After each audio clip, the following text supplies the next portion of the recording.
They're trying to coordinate the handoff on the air, and then eventually I bet you the sheriffs on the ground will show up here. But they don't want to lose sight of these two guys until that sheriff unit gets here, gets eyes on them. And at that point, then they'll make a decision what to do. Well, Tim, one thing that we saw that certainly made our blood boil is we're seeing these two suspects endangering lives of people all over L.A., and then they give high fives to their friends. Any sort of charges involved with the people they're high-fiving, or maybe that vehicle that appeared to drive up right next to them and assist these suspects?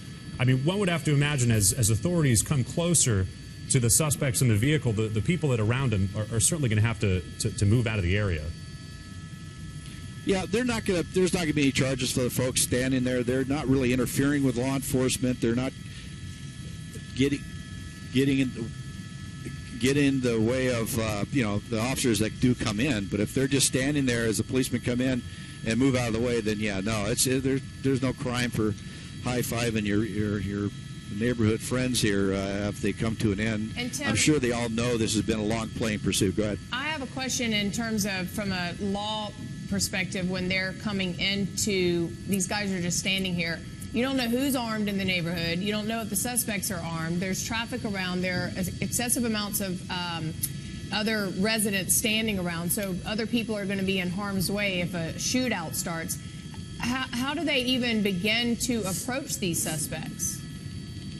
Well, it depends. The air unit will come overhead, tell them that they're facing eastbound. The guy will come in from the south or from the west, from behind, or they'll just flood the area with units to try to just corral the folks around him, because this is going to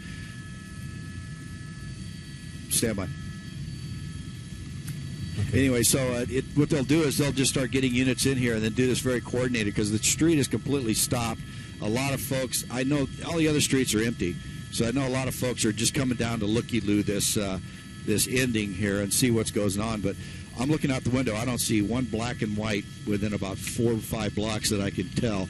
But they'll have to approach this very cautiously to take these guys into custody. Now they're going to have to be very careful of the folks around them, because now he's getting back in. We don't know if he's going to take off or not.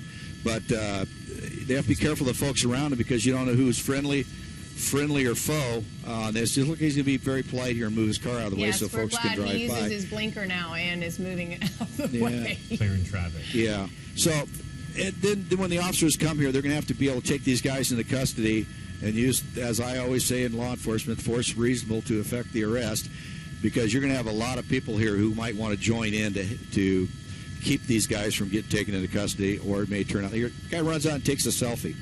This is L.A. This is the new social media. This is, in my book, completely ridiculous. It's embarrassing. How this has all turned out. Yeah, it is. It is absolutely embarrassing.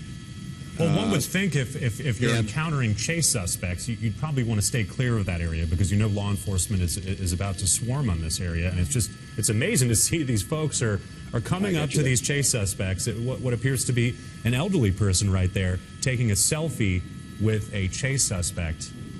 You're seeing some bizarre behavior. Well, you know what? In neighborhoods, people would be running away from this, and then there's neighborhoods where people do this. Yeah. It turns into a circus event where there's no sense of responsibility, no sense of, hey, we're doing something wrong, and you get that crowd mentality going, and stuff like this happens. So, well, that's what I'm nervous about, is getting a crowd mentality. 3 LAPD units. They've got 3 police cars coming in from the east. Chris, to your left, could be coming in from screen left here. Okay. These are. There's the first vehicle. It'll be interesting to see how fast people disappear. Suspect has his hands behind his back. So he's giving up. He's giving up. Let me get the palm tree out. Yeah, they knew it was coming, and get the driver there in custody. And let's see what about the passenger. Now the rest of them will come up. Can we look and see what the passenger's doing? Yeah, right there.